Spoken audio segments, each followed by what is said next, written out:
Welcome to another episode of the Irregular show. I am the host with the most, aka Sleepy Melbourne in the building. Just Charles is here with me. Hello, and we're here dealing with some of the dumbest people, pretty much as the dumb as it gets in our guy. Yes, but this is episode 22 of the workshop battle. If you're watching it on Crunchyroll. It is wild. They literally did the silly, I'm gonna leave my enemy here to die inside of this with these laser sharks and him falling down into it. Straight up Bond villain. And just like any Bond movie, they fail. Of course. But we start off with the original team of Wingman, Rock, Yanon, and Quattro all running through the forest with a group of people coming to attack them. We have Rock. Normal workshop battle issues. It's just they just get stopped. Yeah. And they're fighting Rock, and then Rock is like, okay, well, it's time to stop being a tiny alligator and start being a big alligator. I'm so mad that that's what happened to him. What? What is his name turned him into a tiny person. Who? It was in the very beginning. It was dude with the yellow hair that was one of the test administrators. Oh. Yeah, he's the one that made him short. And I just think that's so rude. Like, put Rock back. But they battle back and forth until ultimately defeating these two ne'er-do-wells who were hired by the Snake Lady to get rid of them. However, they have a bigger fish to fry because Beta is here and he is eating some type of worm parasite that's a part of the test. He was given the worm parasite by a member of Fug who has crazy eyes. Dude's eyes are wild. Like, I really just dislike his eyes. Beta is just really annoying. I see, that's true. But look at Fug Dude's eyes. Oh, he just has lazy eyes. But both of them going completely different directions is crazy to me. Yo, you joined Fug for reasons. One is going down and and to the left, and the other one is going like up and to the right. It's like you can't see Fug nothing for reasons. His just may be the eye thing. Because you can't see shit in front of you. That's what I know. As soon as you get up on him, he can't see nothing.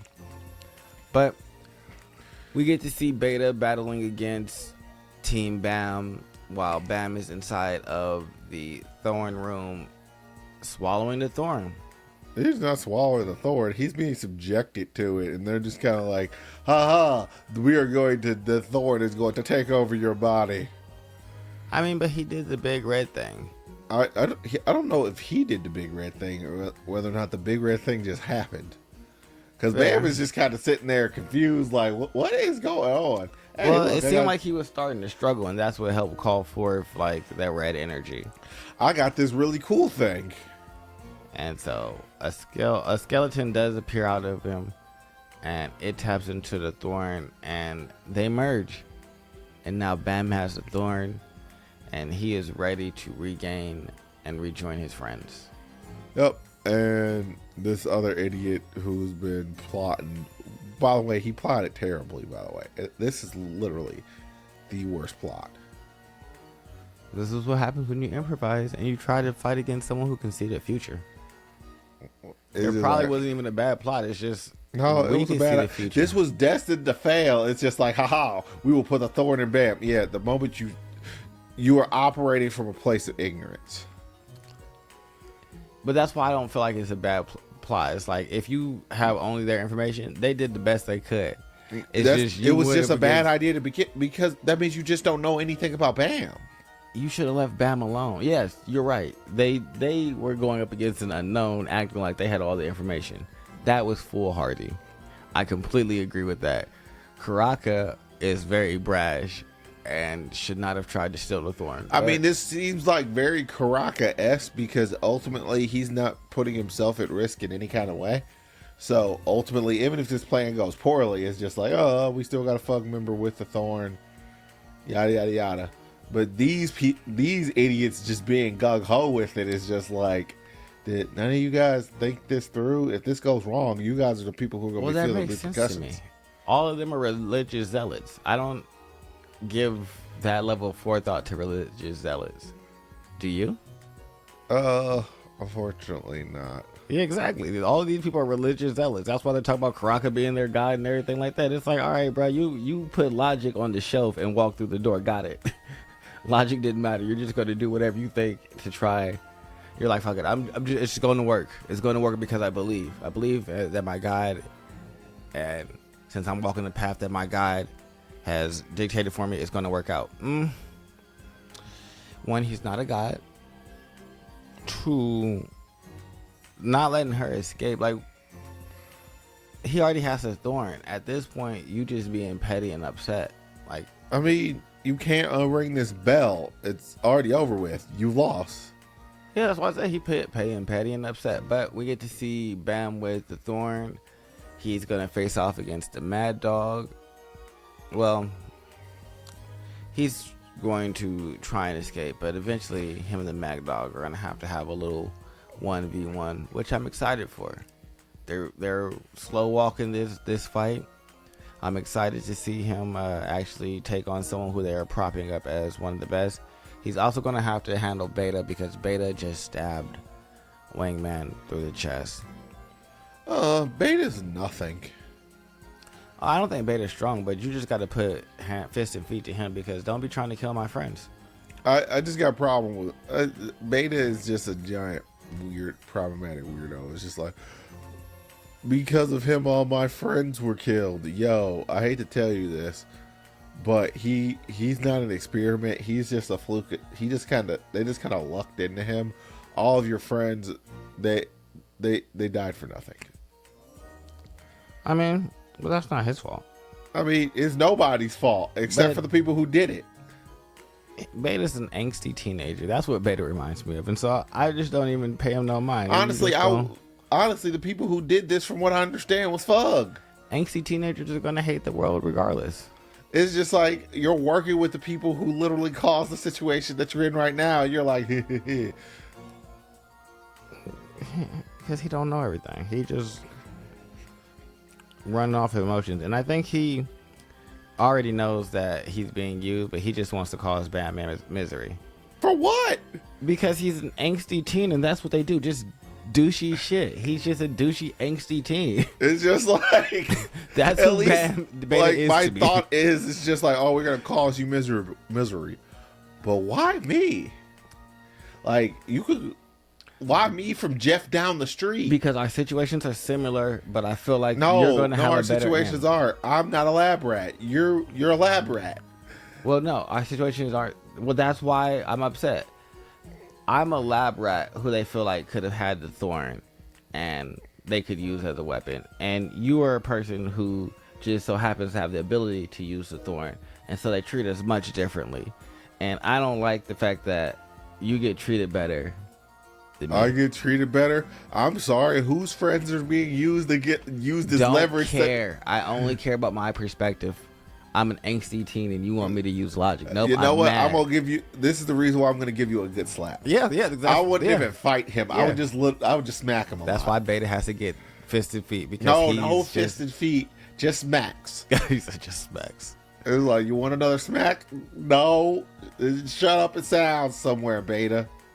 He's eventually going to have to, but yeah, that's what it is. He said, you got a better life than me, and we're similar. Bro, I lived in the dark until I realized what the light was like. I don't even care. Shut up.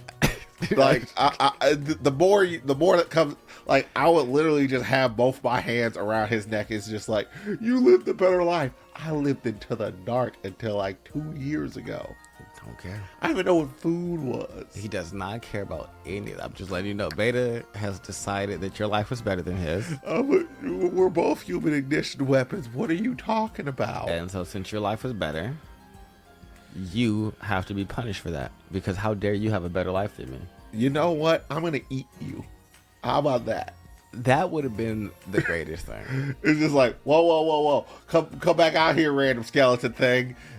We're going to just absorb Beta too. We're just going to absorb him. So that means he's riding shotgun. And like, don't destroy his personality. I want him riding shotgun for everything that he sees. So that means eventually he can come back and be like, well, That would be cool if he did absorb Beta and got like all of Beta's power. I don't know what the powers. I just want him here to experience all Bam the misery. with the blue orbs and the yellow lightning would be kind of hard, because the yellow lightning is definitely dope in terms of close combat. So giving that to Bam, him yellow lightning, I'm mad that there's like blood on Bam's back.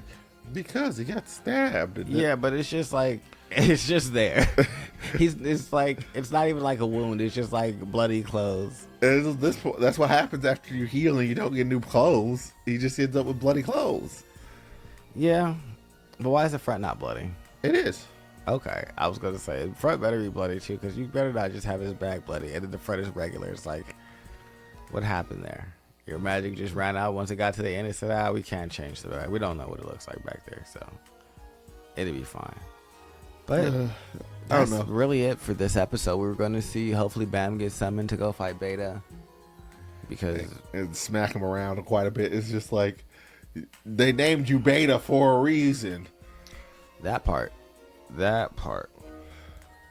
And I feel like it's crazy that he doesn't treat Haorang and the right arm of the devil the same way that he feels about, because they're both were treated like human experiments. And he can't, like, there's nothing for him to be jealous about. It's just like, I'm jealous because you guys got to go free. Aren't you running around free right now? I don't know if he's free. I feel like he's stuck on their island, which, I mean, again, I also don't understand. Also, we're less successful experiments than you are. That's a fact. That is a fact. They are not as powerful as him. But you get this weird danky angel egg.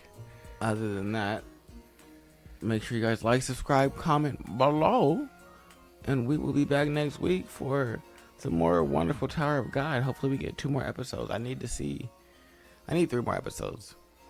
We got to start looking at what we're going to watch next season. Yep.